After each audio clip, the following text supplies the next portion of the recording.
Larry Wilkerson's last positions in government were as Secretary of State Colin Powell's Chief of Staff from 2002 to 2005. He also served as Associate Director of the State Department's Policy Planning Staff under the directorship of Ambassador Richard Hass, and a member of that staff responsible for East Asia and the Pacific political, military, and legislative affairs from 2001 to 2002. Before serving at the State Department, Larry served 31 years in the United States Army. During that time, he was a member of the faculty of the U.S. Naval War College from 1987 to 1989. He was Special Assistant to General Powell when he was Chairman of the Joint Chiefs of Staff from 1989 to 1993.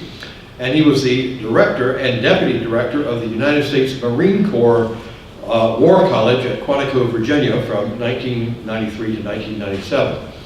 Larry retired from military service with the rank of Colonel and began work as an advisor to General Powell at that time. He also taught national security affairs in the honors program at the George Washington University, and he is currently working on a book about the first George W. Bush administration. He comes to us today from Williamsburg, Virginia. Larry, thank you so much. Thank you, Frank, and thank all of you for being here. You can see one of our problems, though. This room should be packed to the gills. There should be no room here for the extra people standing in the aisle watching outside on TV or whatever. This is what happens everywhere we go. And I have to identify myself dramatically with Christina's remarks because I spent the weekend, actually Friday, I thought it was the weekend, in New York City at the United Nations with the just designated persona non grata and person not to be allowed in the United States any longer, Foreign Minister of Venezuela. And Venezuela's Foreign Minister said to me, there are probably going to be 40,000 people dead within the next 6 months. I came right home and verified that with my own government.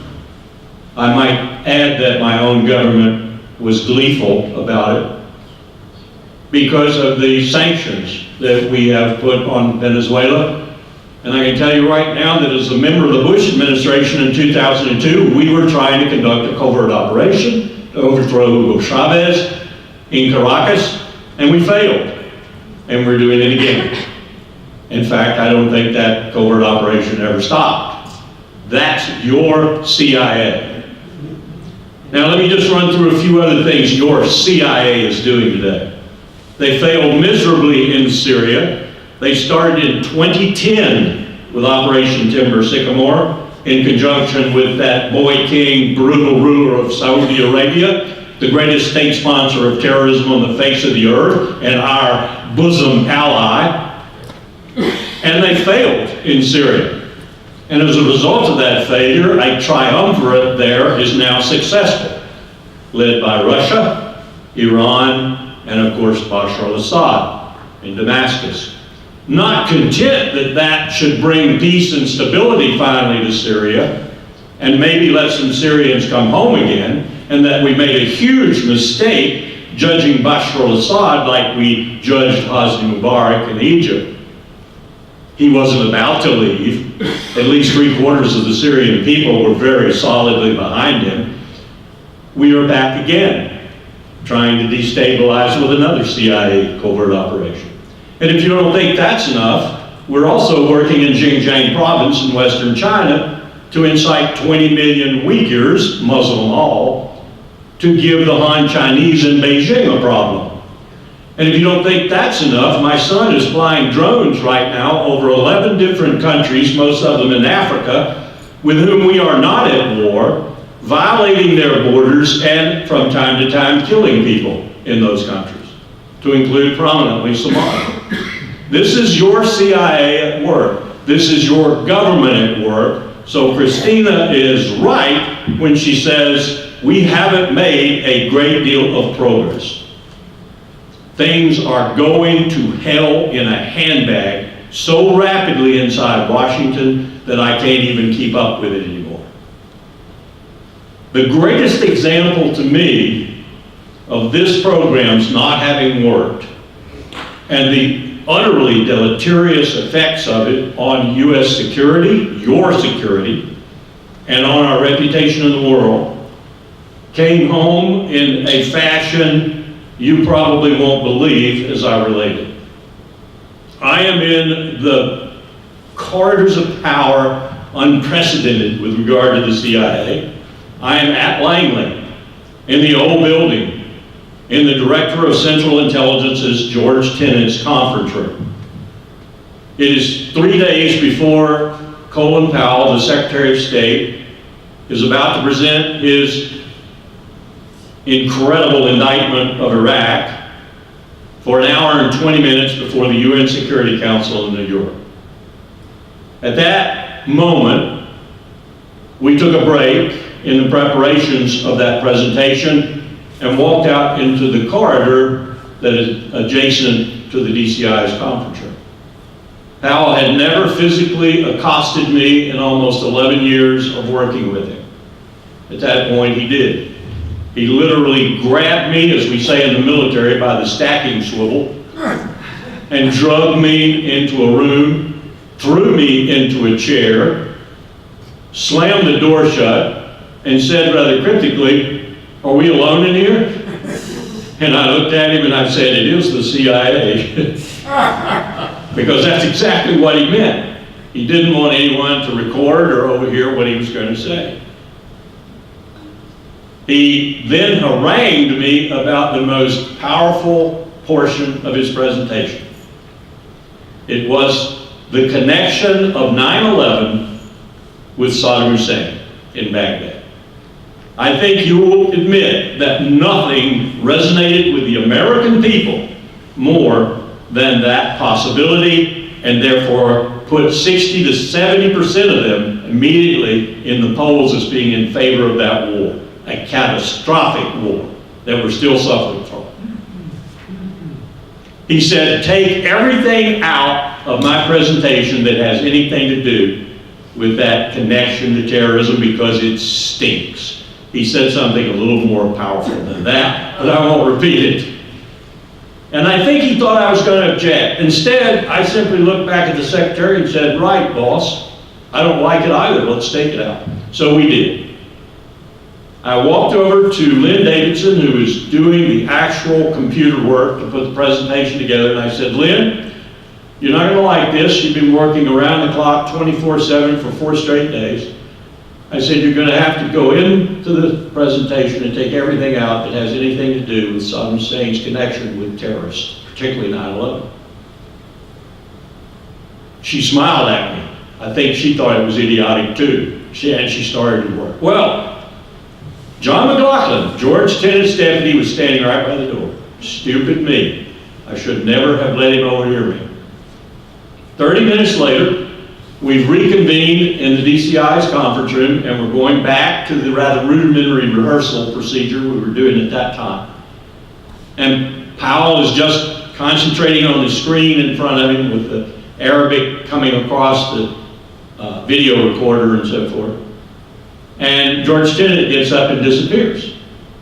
Now in this room were the National Security Advisor, Condi Rice, me, the Secretary of State, the Deputy Secretary of State, the Deputy National Security Advisor, Steve Hadley, George Tenet, John McLaughlin, and a couple of analysts. George leaves. Not the right time to be leaving, George. The Secretary of State is in the middle of this and you shouldn't be leaving. So I'm looking at him like, where are you going, George? Well, maybe he's taking a telephone call or something. He is the Director of Central Intelligence. Well, he comes back into the room, sits down with a Cheshire Cat grin on his face, so I know something's up. First break the Secretary takes, George leans over and whispers. Well, I was sitting right beside him. I heard exactly what he said. What he said, I can quote to you today, Mr. Secretary. We have just learned from the interrogation of a high-level Al-Qaeda operative about significant contacts between the Mukhabarat, that's the Iraqi secret police, and Al-Qaeda to include training Al-Qaeda in the use of biological and chemical weapons, unquote. The secretary turned to me without a moment's hesitation and said, Larry, put it all back in. And back into the secretary's presentation went the most powerful and effective portion of it. Polls showed that afterwards for the American people, and probably for the international community too. What did we find out in August, months after that moment? We found out that that information came from a single source. That source was tortured in Egypt. No U.S. intelligence personnel were present at the time of the torture, which should have blackballed it right away. And that a week after having revealed it, the individual tortured said he would have said anything to get the torture to stop. The Defense Intelligence Agency, the sister organization to the Central Intelligence Agency, when it found that out, immediately put a burn notice out on that intelligence. Unreliable. Do not read, unreliable. We were not told about that burn notice. We were just told what George Tenet wanted to tell us. It was so bad that in the Waldorf Astoria Hotel at 2 a.m. in the morning, on the morning we were going to present to the UN, that stellar creature whom you can see every day on CNN now, sometimes on Morning Joe and other shows, Phil Mudd, George Tenet's director of counterterrorism, was so afraid I would do it anyway, take that crap out of his presentation, that he was in my hotel room beating on the back of my head as I did take some more stuff out of the presentation. He went immediately and ratted to George Tenet that I was again messing with the presentation. So on the floor of the UN Security Council, at 8:45, 15 minutes before Powell presented, Tenet accosted me, put his arm around my shoulder and said, I knew you were messing with the presentation last night. So I knew exactly who had told him, Phil Mudd, that wonderful creature. I said, don't worry, Mr. Director. I didn't take too much out. And he said, well, it's all right. It's powerful enough. And indeed it was. All based on interrogation under torture. That's what torture does for you at a national level. But you have to understand, I think, too, the nitty-gritty. I had the opportunity to sit down, serendipitously, as it turned out, at another hearing with 3 of the Senate staffers, professional staffers, not political individuals, professional staffers for the Senate Select Committee on Intelligence, who ran through many of the things that are in that 6,000 plus pages for me.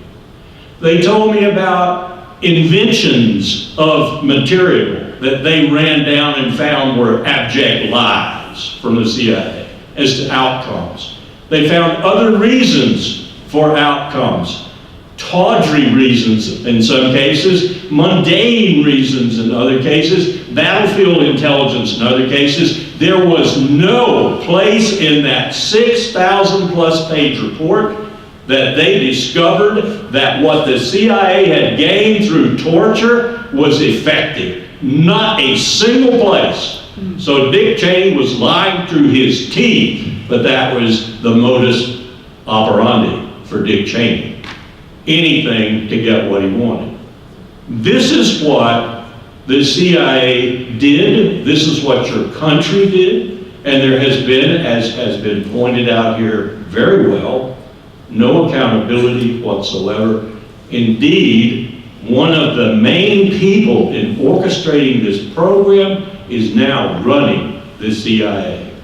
And any of us sitting in this room or arrayed in this state or this country who do not believe that this president wouldn't take us back to torture in a heartbeat, indeed may already have a secret program ready to go, is smoking some really low-grade stuff. I live cheek and jowl with this administration. I teach this administration. My students will tell you in a heartbeat there is no way to figure out the decision-making process of this administration It consists of tweets of John Bolton on Monday, of Mike Pompeo on Friday. Just take your pick. It is a disaster. It is such a disaster that a good friend of mine in Salt Lake City, himself an Iranian American who left Iran in 1979, now a billionaire, a nuclear physicist, is trying desperately to get a whole ship of humanitarian supplies to Iran, because Iran has suffered in 13 days 70% of its annual average precipitation. 4,500 communities are flooded. 1,300 villages and what we would call townships and cities are flooded. People are in desperate shape. The government is incapable of taking care of them to any great extent. And all Khosrow wants to do is get a ship to Iran. OFAC, the Office of Foreign Assets Control under President Trump, is not allowing him to do so. In 2003, I went in to see Colin Powell. We had had an earthquake in Iran at a place called Bam, and there were many, many casualties, lots of dead, lots of wounded. And I said, Mr. Secretary, you have to go to the White House. You have to get the president to react. He smiled at me, a funny thing to do, and he said, Larry, the president has already directed me and other agencies to do exactly what you're saying. We sent firemen, we sent search dogs, we sent police, we sent everybody we could who knew anything about rescuing people in earthquake-damaged buildings and terrain, and we helped. This was George W. Bush. Donald Trump has not sent a farthing. This is an incredible indictment of this country, but this is where we are today. That accountability for torture would be achieved with this administration is a total pipe dream. That's a sad commentary, but it's even sadder that we're doing what we're doing to people in the world today. More than 3 billion people in polls, whether they come from Pakistan, Egypt, Afghanistan, Korea, yes, our ally, Korea, identify the #1 threat to their future as the United States of America. That is an incredible indictment of this country, even more than the fact we tortured and might do it again.